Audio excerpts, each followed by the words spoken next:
नमस्कार, मैं आपके साथ अर्चना कौशल। आप देख रहे हैं अपना उत्तराखंड बुलेटिन की शुरुआत करेंगे देहरादून से बड़े अपडेट के साथ। धामी कैबिनेट की अहम बैठक आज होगी और उसी के साथ गहन मंथन किया जाएगा। ग्रेड पे सहित इन मुद्दों पर आज विचार भी हो सकता है।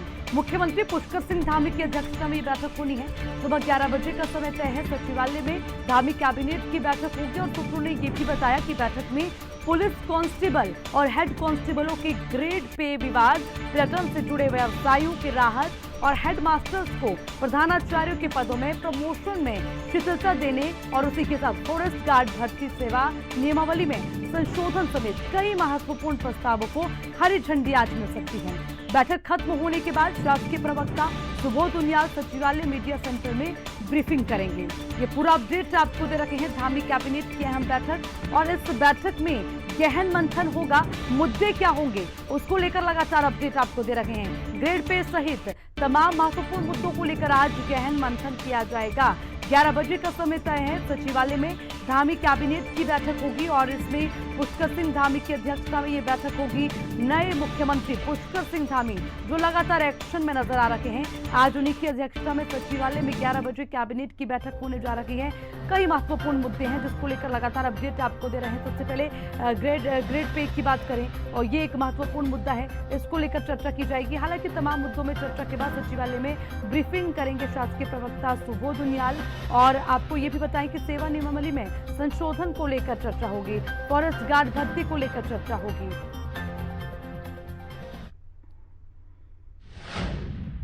फिर इसी पर ज्यादा जानकारी के लिए मैं सीधा रुख करूंगी अंशुमन का, हमारे साथ सीधा जुड़ गए हैं। अंशुमन, आज कैबिनेट की बैठक होनी है और कई महत्वपूर्ण मुद्दे जिसको लेकर चर्चा होगी, सबसे खास मुद्दे क्या, जरा उसको लेकर पूरा अपडेट।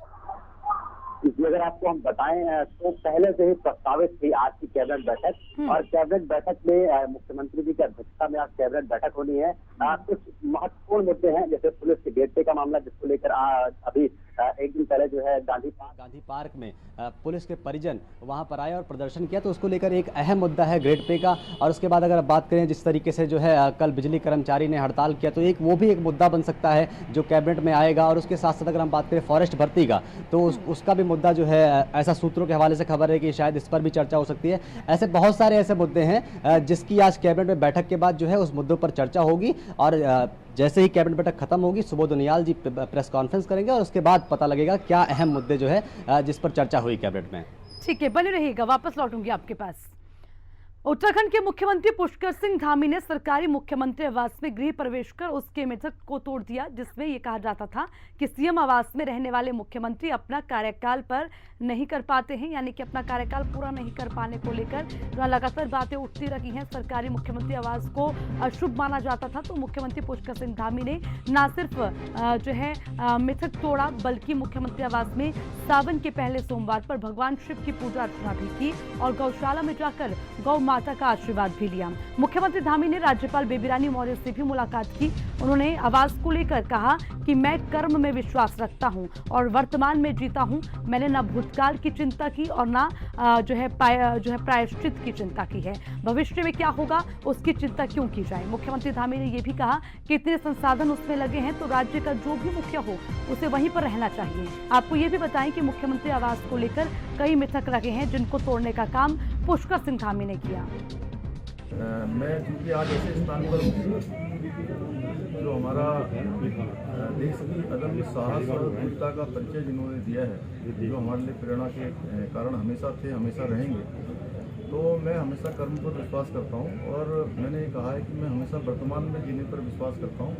न तो मैंने कभी भूतकाल की चिंता की है, न उसका प्रायश्चित किया है, और न ही जो है भविष्य में क्या होगा इसकी चिंता अभी से करूँ। इसलिए हमारे हाथ में जो चीज़ें और इतना बड़ा हमारा अच्छा, इतना सरकार के इतने संसाधन उसमें लगे हैं, तो निश्चित रूप से वो जो भी प्रदेश का मुखिया होगा या मुख्य सेवक होगा उसके लिए बना है, तो पुष्कर सिंह धामी ने कैबिनेट मंत्री सुबोध उनियाल के आवास जाकर उनके जन्मदिन की बधाई दी और एक पौधा भेंट किया। इस दौरान तमाम नेता और कार्यकर्ता भी उनके साथ मौजूद रहे।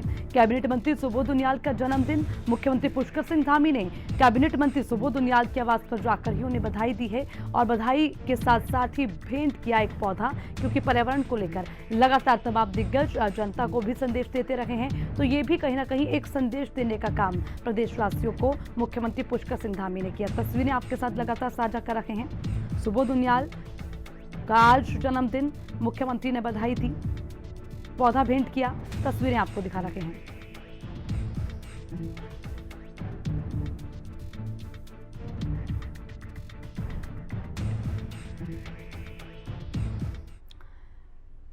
चलिए इसी पर ज्यादा जानकारी लेंगे। अंशुमन हमारे संवाददाता लगातार बने हुए हैं। अंशुमन, आज सुबोध उनियाल का जन्मदिन है, हालांकि बधाई के लिए मुख्यमंत्री भी पहुंचे, इसके अलावा और कार्यकर्ताओं में कितना उत्साह?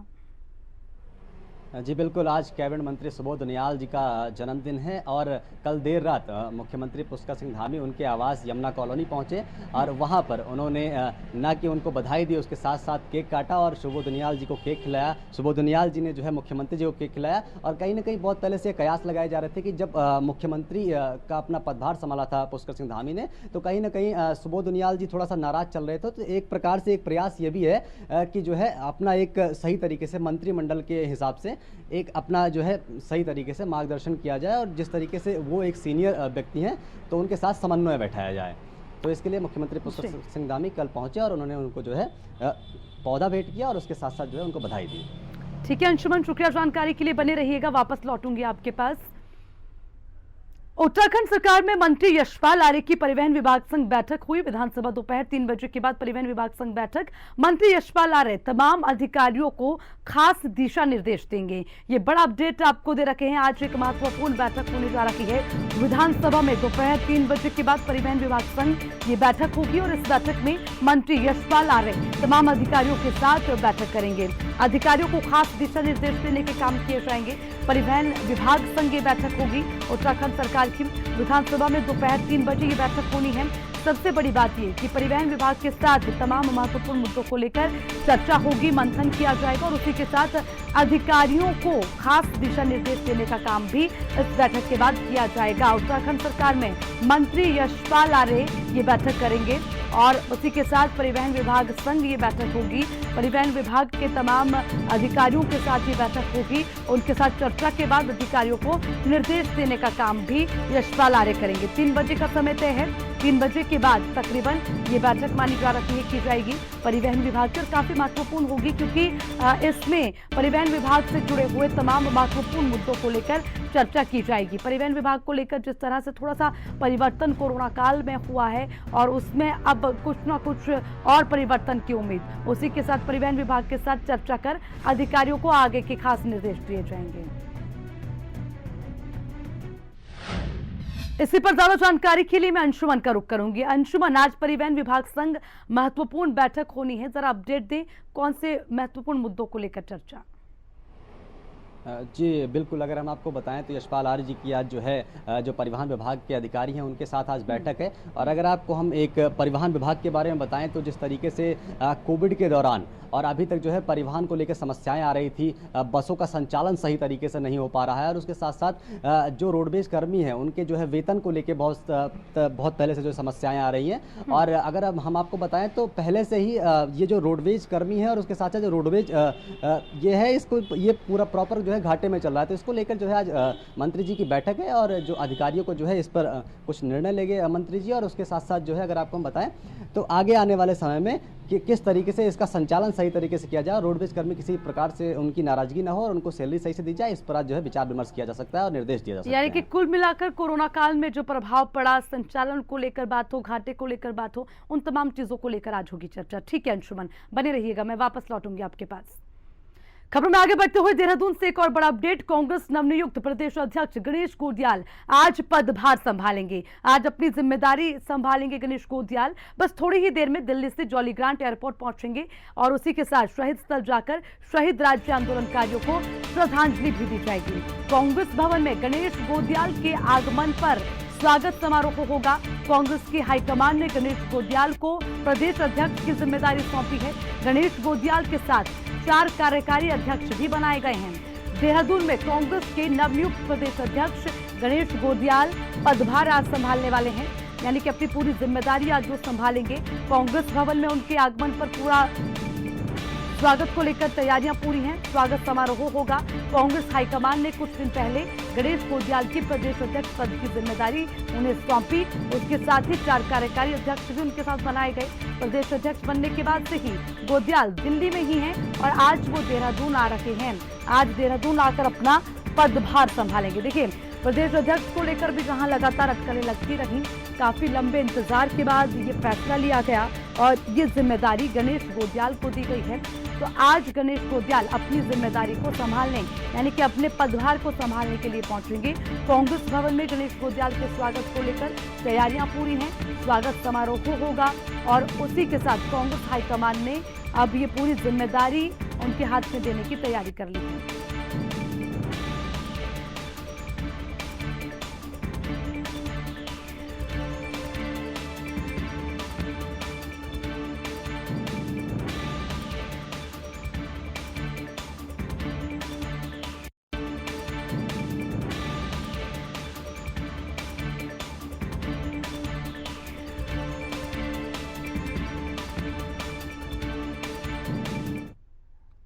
इसी खबर पर ज्यादा अपडेट लेंगे अंशुमन से, लगातार हमारे साथ बने हुए हैं। अंशुमन, आज गणेश गोदियाल देहरादून पहुंच रहे हैं, स्वागत की तैयारियां किस तरह की, क्योंकि आज अपनी जिम्मेदारी वो संभालने जा रहे हैं?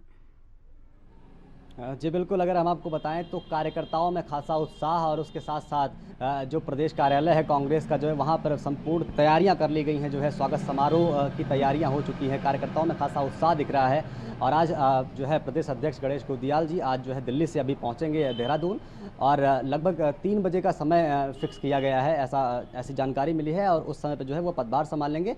और कार्यकर्ताओं में खासा उत्साह दिख रहा है क्योंकि एक नई जिम्मेदारी, जिस तरीके से पिछले लगभग 27-28 दिनों के बाद जो है प्रदेश अध्यक्ष और नेता प्रतिपक्ष का चुनाव किया गया, तो एक कहीं ना कहीं जो है सियासी घमासान के बीच जो है प्रदेश अध्यक्ष को गणेश गोदियाल को इसकी जिम्मेदारी मिली है। तो आज वो पदभार संभालेंगे और बहुत अहम जिम्मेदारी उनके कंधों पर रहेगी।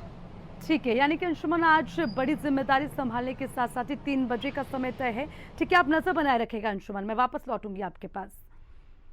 तो वहीं उत्तराखंड में 1 हफ्ते और के लिए कोरोना कर्फ्यू बढ़ा दिया गया है। नाइट कर्फ्यू को सख्ती से लागू कराएगी उत्तराखंड सरकार। उत्तराखंड सरकार ने स्पा सैलून खोलने पर भी बड़ा फैसला लिया। उत्तराखंड में राजनीतिक कार्यक्रमों के आयोजन को भी मंजूरी दे दी गई। देखिए, जिस तरह से कोरोना की स्थिति रही उसी हिसाब से रियायतें दी गई हैं और अब बात अगर की जाए कोरोना कर्फ्यू की तो उसकी अवधि को भी बढ़ा दिया गया है, क्योंकि अभी कोरोना खत्म नहीं हुआ, सिर्फ कम हुआ है, अंडर कंट्रोल सिचुएशन हुई है, लेकिन अभी भी हमें सतर्क और सावधान रहने की जरूरत है, जिसको लेकर उत्तराखंड सरकार पहले से ही सतर्क है। उत्तराखंड में 1 हफ्ते के लिए कोरोना कर्फ्यू को बढ़ाया गया है ताकि जो कुछ नियम हैं वो बने रहें और नाइट कर्फ्यू को भी सख्ती से लागू कराएगी उत्तराखंड सरकार, ये भी जानकारी मिल रही है। उत्तराखंड सरकार ने स्पा सैलून खोलने पर भी फैसला ले लिया। ये एक बड़ा फैसला उत्तराखंड सरकार ने लिया है। हालांकि जो राजनीतिक कार्यक्रम है उसके आयोजन को लेकर भी मंजूरी दे दी गई है। तो धीरे धीरे रियायतें दी जा रही हैं, लेकिन उसी के साथ पालन करना होगा कोरोना प्रोटोकॉल का, जो बेहद जरूरी है।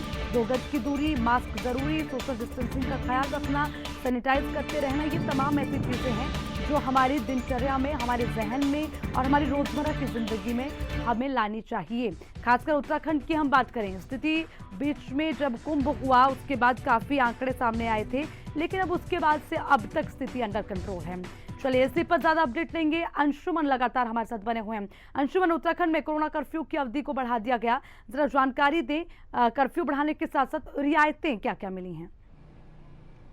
जी, अगर आपको बताएं तो कल देर शाम कैबिनेट मंत्री सुबोध उनियाल जी ने जो है ये बयान दिया और उन्होंने कहा कि प्रदेश सरकार द्वारा 3 तारीख तक जो है कोविड कर्फ्यू को बढ़ा दिया गया और बहुत सारी रियायतें जो है इस समय दी गई है। जिससे पहले जो रियायतें दी गई है उससे ज़्यादा जो है रियायतें अब दे दी गई हैं, जिसमें अगर आपको हम बताएं तो जो ऑफिस जो चाहे वो सरकारी हो चाहे गैर सरकारी हो उसमें 50% जो है क्षमता के साथ उसने पहले खोला गया था, लेकिन अब जो है कोई बाउंडेशन नहीं है सरकार की तरफ से। अगर अब सरकार जो सरकारी दफ्तर है वो तय करे जो है कि उन्हें 50 50% क्षमता के साथ खोलना है या 100% क्षमता के साथ, मतलब किसी प्रकार की जो है कोई बाउंडेशन जो है सरकार की तरफ से नहीं है। इसके साथ जो स्पा और सैलून यानी कि सरकार की ओर से दी गई है। चलिए इसी से जुड़ा एक और अपडेट है अंशुमन, वो दूंगी और फिर वापस मैं आपके पास लौटूंगी। आज से सभी सरकारी कर्मचारियों को ऑफिस जाना होगा। सरकारी दफ्तरों में 50% कर्मियों को बुलाने की बाध्यता खत्म हो चुकी है। हालांकि हमारे संवाददाता ने भी अभी ये जानकारी साझा की है कि अब कोई बाउंडेशन नहीं रहेगी। 100% जो है कर्मचारी अब अपने ऑफिस जा सकते हैं। सभी सरकारी दफ्तरों में 100% कर्मचारियों की संख्या के साथ शासन स्तर से अब जो है आदेश दे दिए गए हैं कि दफ्तरों को खोला जा सकता है, यानी कि कोई प्रतिबंध अब नहीं रहेगा कि सिर्फ 50% की जो है स्टाफ को ऑफिस बुलाना है। 100% जो पूरे कर्मचारी हैं, दफ्तर के स्टाफ के जो अधिकारी हैं, सभी आ सकते हैं। कोई बाध्यता नहीं रहेगी, बाध्यता को खत्म कर दिया गया है। ये बड़ा अपडेट आपको दे रहे थे कि जहां एक साथ कोरोना कर्फ्यू को बढ़ाया गया तो वहीं पर रियायतें भी दे दी गई हैं, जो कि लगातार हम आपको जानकारी भी दे रहे हैं। आज से सभी सरकारी कर्मचारियों को ऑफिस जाना होगा।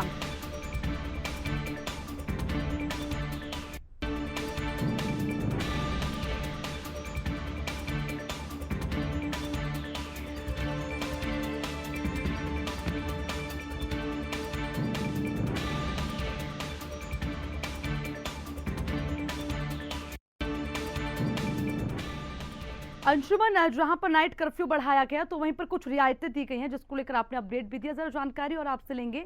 दफ्तरों में 100% स्टाफ पहुंचेगा, उसके लिए व्यवस्थाएं क्या होंगी, क्योंकि कोरोना तो अभी खत्म नहीं हुआ, तो क्या क्या चीजें रहेंगी? जी, अगर आपको बताएं, जिस तरीके से कैबिनेट मंत्री सुबोध नियाल जी ने कहा कि पहले जो प्रतिबंध था, पहले 50% क्षमता के साथ जो है ऑफिस खुलेंगे ये कहा गया था, लेकिन अब सरकार की तरफ से ये पूर्णतः कह दिया गया है कि अगर ऑफिस चाहें, अगर उनके पास पूर्णतः जो है अगर तैयारियां हों तो वो 100% के साथ जो है अपना ऑफिस खोल सकते हैं, कर्मचारियों को बुला सकते हैं। लेकिन अगर समस्याएं हैं तो आप 50% रख के जो है कर्मचारियों से काम करवा सकते हैं। तो ये एक बहुत बड़ा अपडेट है कि कर्मचारी 100% कर्मचारियों के साथ जो है ऑफिस अब खोल सकते हैं। और इसके साथ साथ जो स्पा और सैलून है, जो पहले प्रतिबंधित थे, जो है उनको अब खोलने का निर्णय लिया गया है। और उसके साथ साथ अगर आपको बताएं तो राजनीतिक और धार्मिक जो आयोजन थे, जिसको लेकर कहा जा रहा था कि ज़्यादा लोग इकट्ठा होंगे और कोविड की समस्याएं बढ़ेंगी, तो उसको लेकर जो है आप सक्षम अधिकारी के साथ जो है आपको पहले उनसे लेना पड़ेगा, जो है वो अधिकार की जी अनुमति लेनी होगी और उसके बाद जो है आप कोई भी जो है आयोजन कर सकते हैं। ठीक है अंशुमन, बने रहिएगा, मैं वापस लौटूंगी आपके पास। उत्तराखंड में आधी रात से बिजली कर्मचारियों की हड़ताल जारी है। सभी मांगों पर सहमति न बनने पर कर्मचारियों ने यह फैसला लिया है। 14 सूत्रीय मांगों को लेकर लंबे समय से आंदोलित है कर्मचारी। मुख्य सचिव की बैठक की मांगों पर सहमति बनी थी। बिजली कर्मचारियों की हड़ताल से मुश्किलें और बढ़ सकती हैं, ये भी जानकारी मिल रही है। बिजली कर्मचारियों की हड़ताल लगातार जारी है। मुख्य सचिव की बैठक की मांगों पर हालांकि सहमति बन ही गई थी, लेकिन बावजूद उसके अभी बहुत सी मांगें ऐसी हैं जिसको लेकर कर्मचारियों ने ये फैसला लिया है कि नहीं सहमति बन पा रही है। और जब तक उनकी मांगों को नहीं पूरा किया जाएगा, कर्मचारी इसी तरह से आंदोलित रहेंगे। तो बड़ा अपडेट आपको दे रहे हैं, बिजली कर्मचारियों की हड़ताल जारी है।